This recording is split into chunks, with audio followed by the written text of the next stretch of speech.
Hello, I'm Waqar Rizvi, and this is Scope. We're going to start off today's show, no surprise, with the story of the Iranian nuclear scientist Mostafa Khoshchesm being assassinated close to the Iranian capital, Tehran.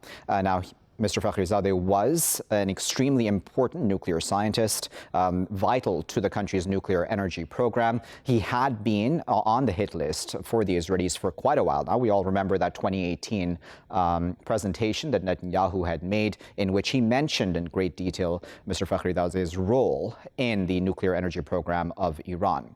Now, of course, this comes at a time of already heightened tensions between the U.S. and Iran, especially, and as well as Iran and Israel also, because that all groups into one on the other side.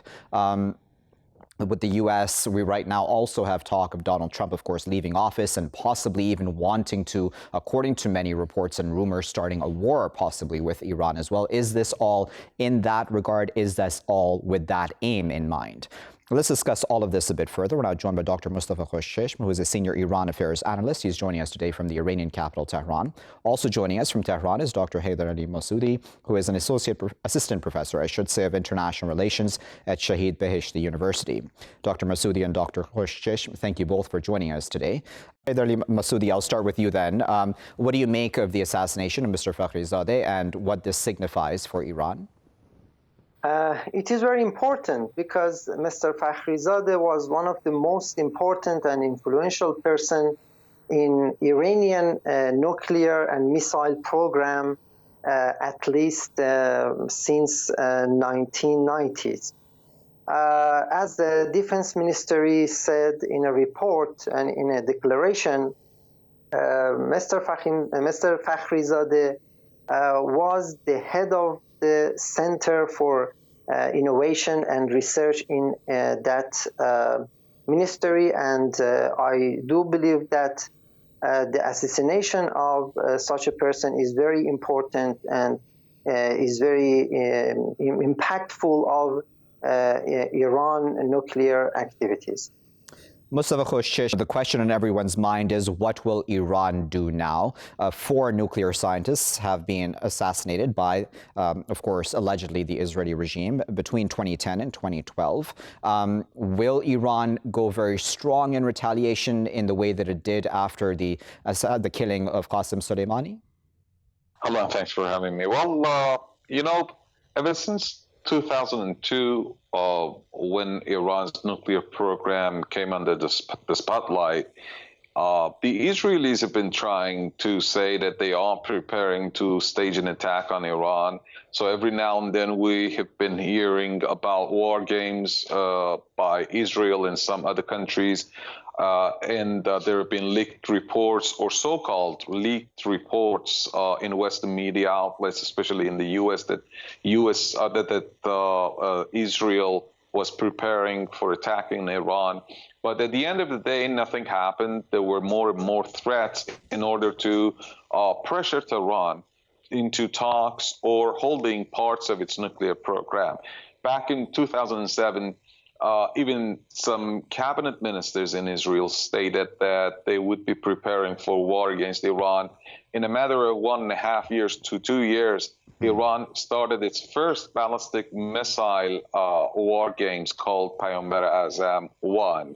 And ever since then, the war games have been staged annually each year. And when they assassinated Iranian nuclear scientists along the same path, from 2010 to 2012, yep.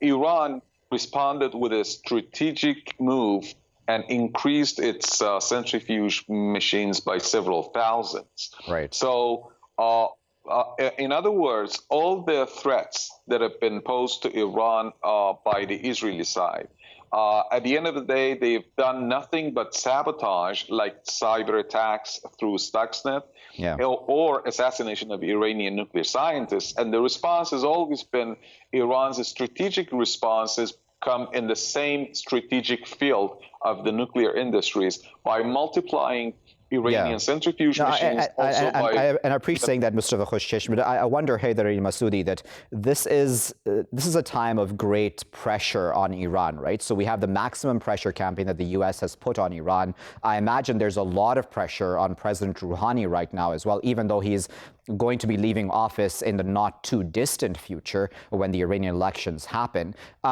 Nevertheless, do you think that this time is different, where Mr. Fakhrizadeh is a very high-ranking person to have been killed, and secondly, that within the context of what has happened ever since the U.S. walked away from the JCPOA, that Iran needs to react strongly? Yes, the timing is very important because we witnessed the transition period in U.S. administration from Trump to Biden, and Israeli tried to sabotage the future Iran and U.S. relation. And Netanyahu clearly came to this conclusion that future U.S. administration would,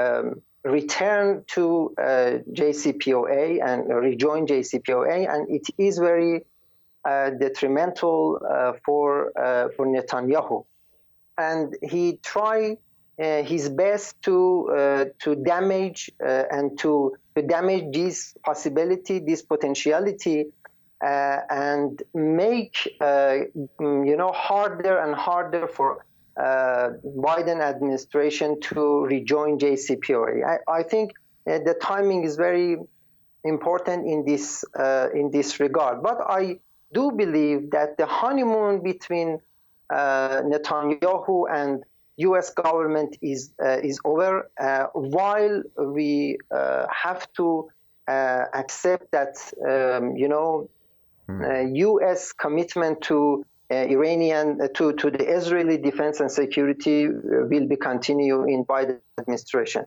And I think, these very, very critical situation and moment in the relation between Iran and the U.S.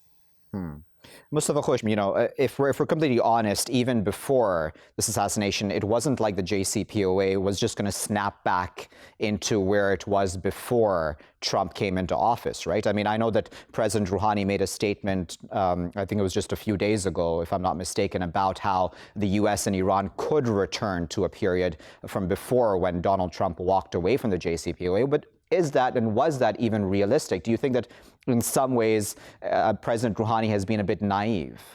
Waqar, I'm sorry, let me add up a little bit to your previous question. Let me add up a little more answer into your earlier question.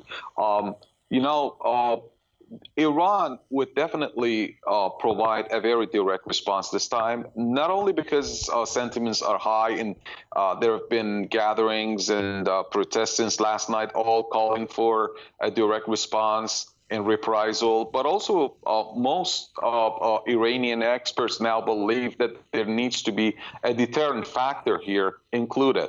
Tehran needs to provide a response in order to deter further hostile actions by the Israeli regime that has been involved in sabotage attack at Natanz just a few months ago, and now assassinating Iran's chief nuclear scientist. So everyone now believes in Tehran that there needs to be a response. But considering the surprise factor, Iran would like to specify the date, the time, the manner of the attack, and the place of the attack by its own and on its own, and not now, maybe in a few days' time, maybe more. But this time, the response would be a little bit different from what we witnessed back in 2012.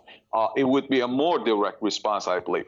But now to your question, you know that Biden has said that he has 4 conditions to get back to the JCPOA. To begin with, he has asked for a change of half of the JCPOA that pertains to Iran's concessions.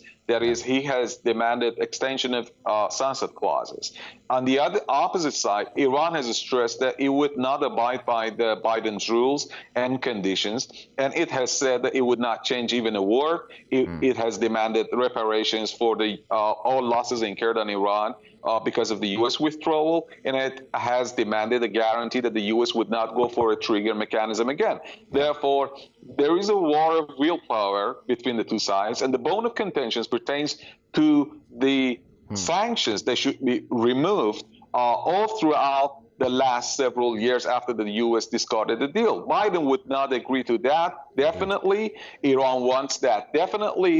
Now, there is my reading, which is different from my colleague that was speaking to you right now, is from this situation and from the assassination of Fakhrizadeh, is that the Israeli regime and the United States, they are doing sabotage, sanctions, as well as this assassination as part of a hybrid war against Tehran in order to pressure Tehran into agreeing to Biden's terms and see no other way and option ahead of itself except for... Okay, I'm going to interrupt you, Dr. Khoshchesm, just quickly running out of time. I do apologize. Heidarali Masoudi, on this topic then of Biden and what may happen going forward, I mean, I wonder if within, again, this maximum pressure campaign that Iran is under, right, and the economic situation as it is right now with the sanctions that have been in place, how many options does Iran really have? Will it be able to stand up for itself in the way that we may have been able to expect it to stand up for itself in previous years? I think Iran have many options, but it is very important and worth noting that as Mr. Dehqan, the Supreme Leader military advisor, said, Israel wants to bring Iran to an all-out war, and I think it is very dangerous situation because we have no clear taking responsibility for such this assassination, and we can. I mean, Iran can.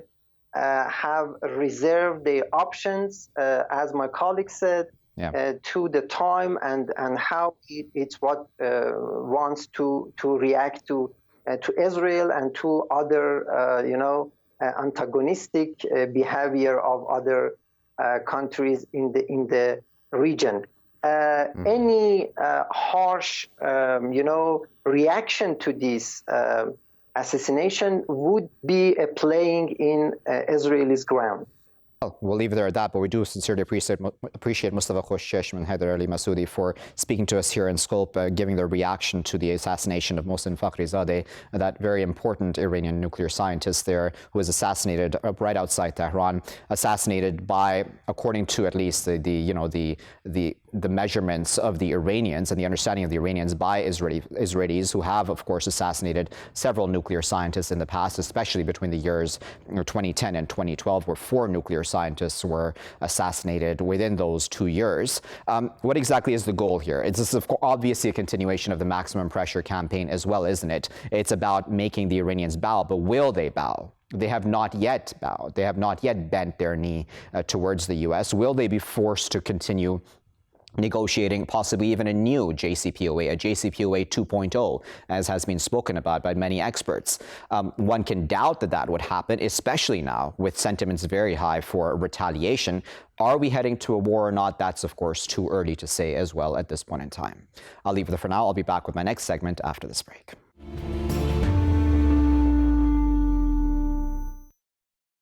Welcome back, viewers. You're still here in Scope with me, Waqar Rizvi. In this segment, we're going to discuss the United Nations Agency for Palestinian Refugees, UNRWA, which has said that it is now, for the first time in its history, essentially run out of money until the end of this year, i.e. the year 2020. It's also deferred the salaries, I believe, of around 28,000 UNRWA employees. Many of those employees are themselves Palestinian refugees, in fact, that UNRWA serves. So this will have a number of effects, not only, of course, on how UNRWA itself, of course, operates, but also those who it seeks to serve, and it was created to serve, really. Now, all of this comes, of course, because of some fairly obvious reasons. The U.S. walked away from funding UNRWA not too long ago because it said that UNRWA was unnecessary, essentially. And we also then have had the pandemic and less funds going towards this agency at this point in time, as several Western governments prioritize, I would imagine, where their funds go at this point in time.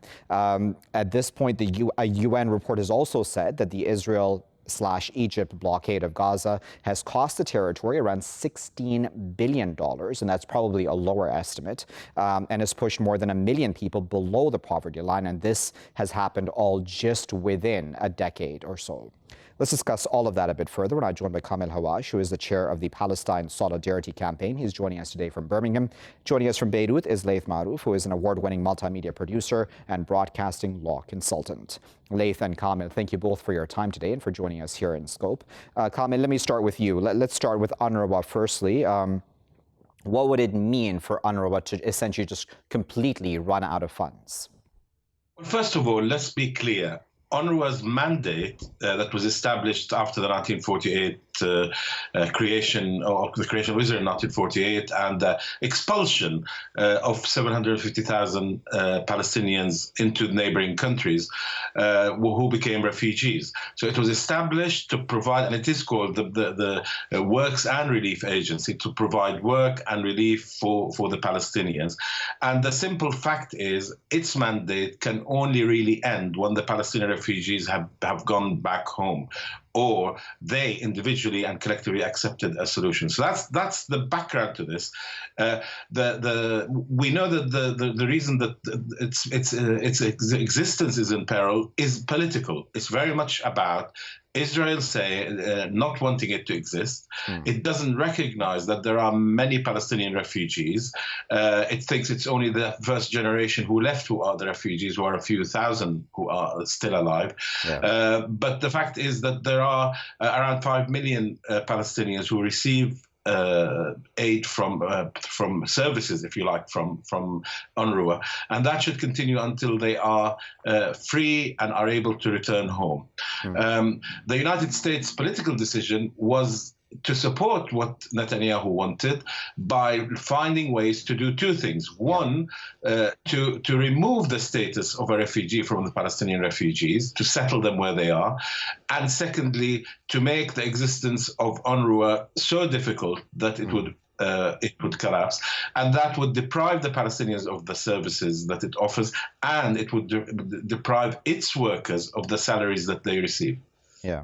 Laith, what are your thoughts about this? Because I would think that this is obviously a pressure tactic, right, to get the Palestinians to bend and to bow, however we want to term that. But this can also work out in the opposite fashion, right, where if you push people into a corner in this fashion, i.e.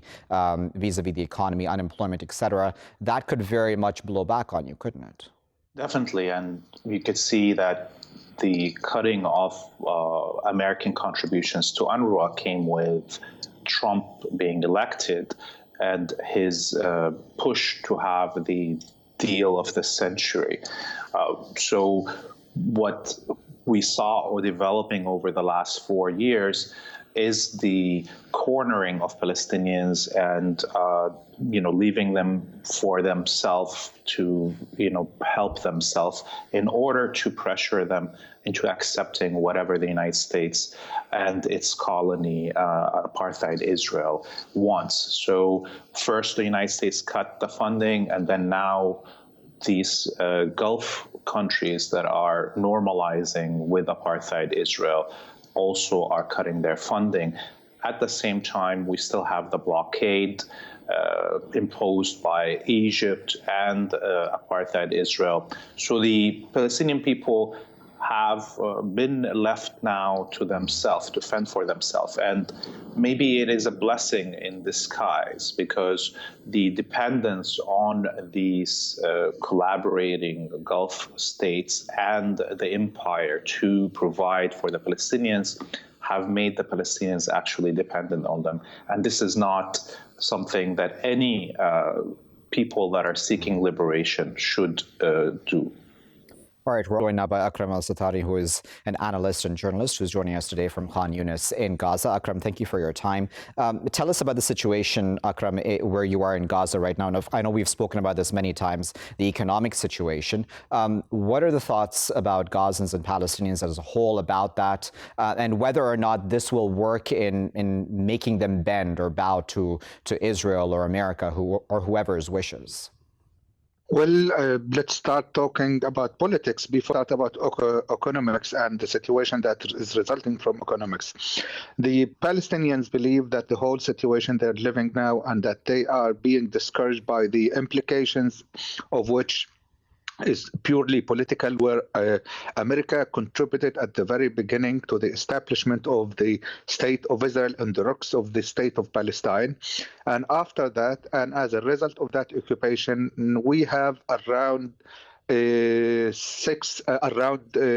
million refugees, 1.4 of which in the Gaza Strip, 2.1 of which are in the West Bank, and around 5 to 6 other millions are scattered all over the world in Arab countries like Jordan, Syria, and Lebanon, and all over the world in much less quantities and much less numbers. The situation that we're living now, most of the Palestinians perceive it as an advanced political step taken, planned initially by the United States and Israel, and with accomplices from the Arab countries, and some countries condone that. The point is, Palestinians believe that Israel and the United States are planning to eliminate the Palestinian cause. They are eliminating that because now they're planning to finish this refuge issue. This refuge issue is a critical issue for the Palestinians. Yeah. The land of 1967 is also a very critical issue for the Palestinians, and those both issues were targeted by Trump administration in very blatant way, and they were targeted before with the Democrats also in a much more subtle way, but they are all doing the same thing, and they are all stemming from the same ideology and from the same strategy.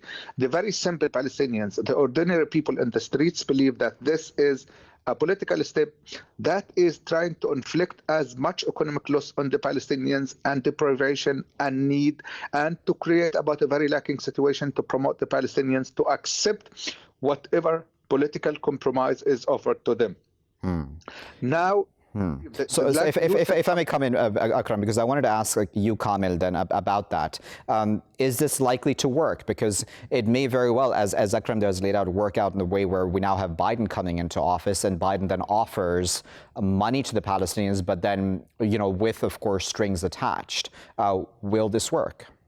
Well, I mean, whatever happens, the reality on the ground is there will still be 13 million Palestinians to 40 million across the world. Half of them live in the land of Palestine. So that's a reality that no political changes, if you like, can remove.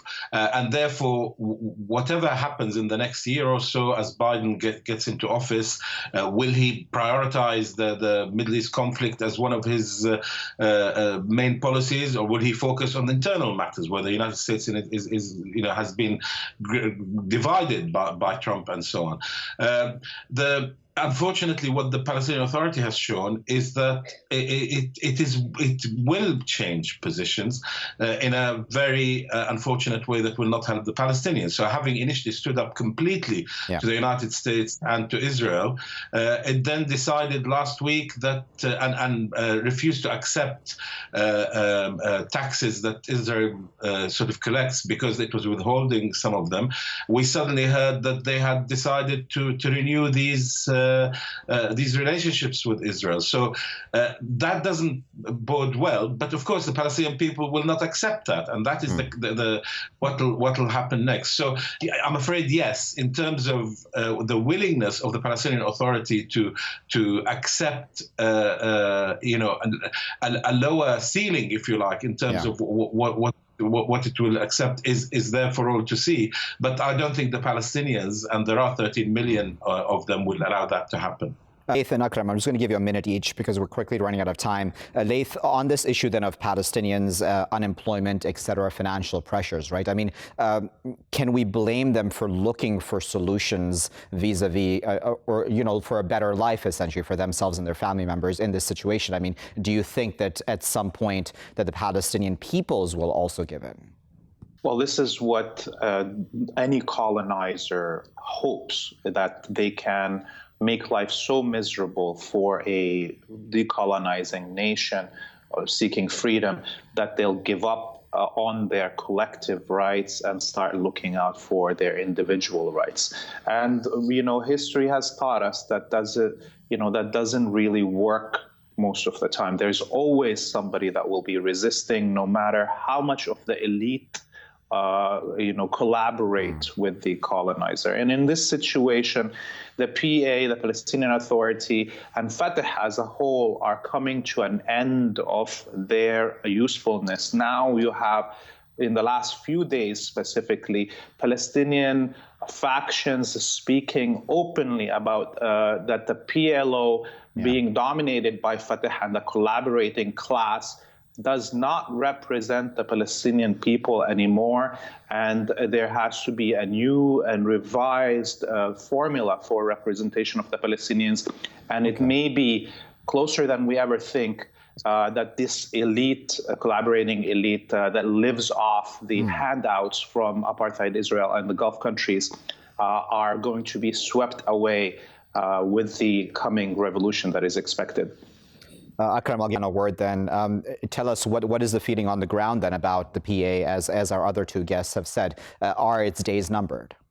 Well, the Palestinians believe that the PA is giving in now after publicly stating they will not accept the clearance funds, and they said they have cut the coordination, security coordination with the Israeli occupation, and they said they are launching a new stage where Palestinians all together, including the Palestinian factions, the Palestinian civil society, the Palestinian formal level, the government, the Fatah, and all of those are going to launch a new stage where they're going to face the occupation. Palestinians are disappointed that the Palestinian Authority came back to negotiation and came back to security coordination, and they think there might be some other revolution, other intifada uprising in the Palestinian territory, this time bigger, this time much more armed than before, and it will end eventually to a large scale unrest regionally, because if you are not recognized, like was rightly said by my colleagues, if you don't recognize the right of the people who are oppressed, and then they will have to revolt, and they will have to awaken all the region, and there will be a war that Israel and the United States will not like the result of which. That's what we believe, and that's what the ordinary people in the street believe as well. Very well. We'll leave it there at that. But we sincerely appreciate all three of our guests, Kamel, Laith, and Akram, for taking their time out of their busy schedules to share their expertise with us. UNRWA coming down to its essentially last, funds that it has till the end of this year. What then happens to those who work for UNRWA? What happens to the Palestinian refugees it was meant to serve? Is this a question now of the Palestinians needing to find independent ways to stand up for themselves, if we may say it that way? Has the PA given in too much already, even though it said it wouldn't?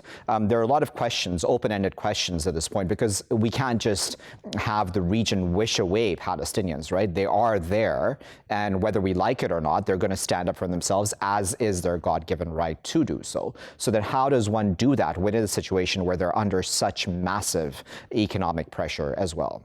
I'll be back with my final segment after this break. Welcome back, viewers. You're still here in Scope with me, Waqar Rizvi. Now, in this segment, we're going to discuss the UK and, of course, in general as well. In media, we've always had an issue about how Islam and Muslims are spoken of and the terms used vis-a-vis terrorism, etc., especially, of course, since the 9/11 attacks. Now, the Independent Press Standards Organization, or IPSO, has published a long-promised guidance now on how to report on Muslims and Islam. Now, there's a lot of details in that, of course, but what it comes down to in some some ways is that it still offers journalists a lot of freedom, essentially sort of, giving them that assurance that they can say what they please. And certainly no one is advocating that journalists not have free expression. I'm a journalist myself, but at the end of the day, a lot of the details within what the IPSO has released sort of just give you that feeling that they want to reassure everyone that they can still say what they want to, even in derogatory terms if they so feel, and sort of get away with it with little to no consequence. And that is what's seemingly still worrying about this entire issue, because as we also have the rise of the far right and far right extremism, we don't seem to have the same terminology always being used for those sorts of attacks and those sorts of hate speech, etc. Also, let's discuss all of this a bit further. We're now joined by Dr. Michael Munnik, who is a lecturer at the Center for the Study of Islam in the UK. He teaches at Cardiff University. He's joining us now from Cardiff itself. Joining us from Nottingham is Dr. Abida Malik, who is an associate at the University of Nottingham. She teaches Understanding Contemporary Society. Abida and Michael, thank you both for your time today. Michael, I'd like to start with you. You wrote an article, a great article about this issue. If you can summarize for us just the biggest concern that you have about these about this guidance that has come out. Does it deal enough with what has been of concern for such a long time vis-a-vis media and how it speaks about Muslims, etc.?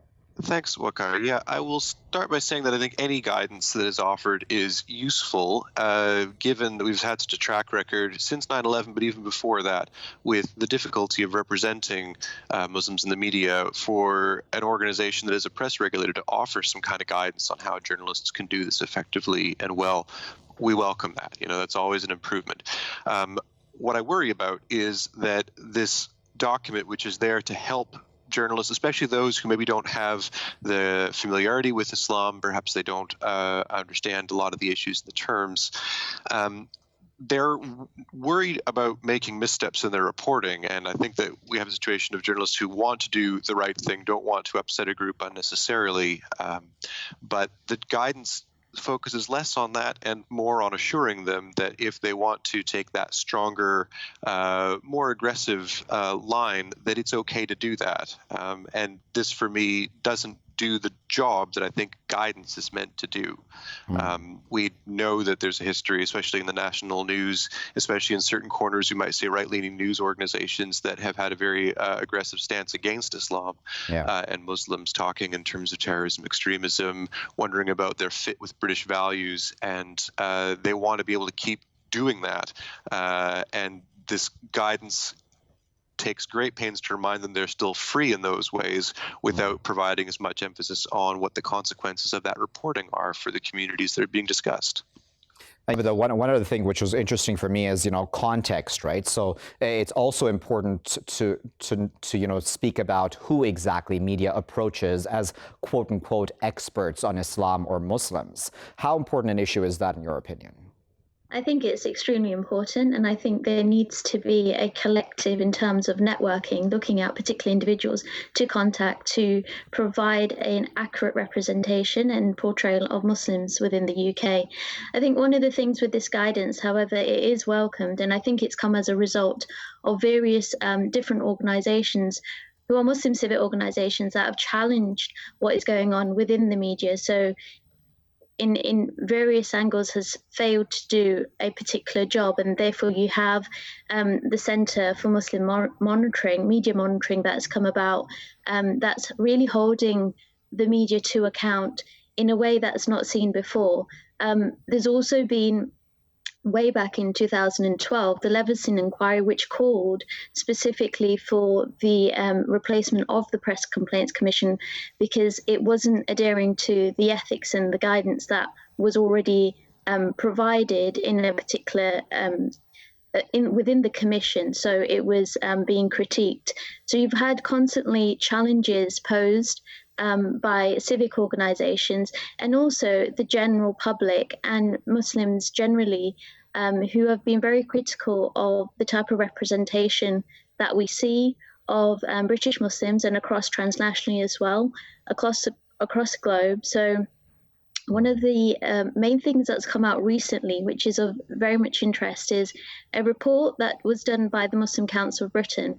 And it was entitled Together in Tribulation. And in that, they spoke about the negative portrayal of Muslims during the COVID context and pandemic that we're currently in.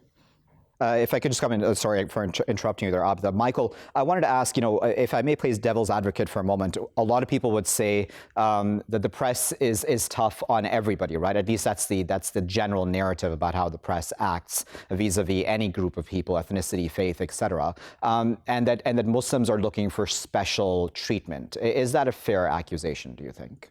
It's partly fair.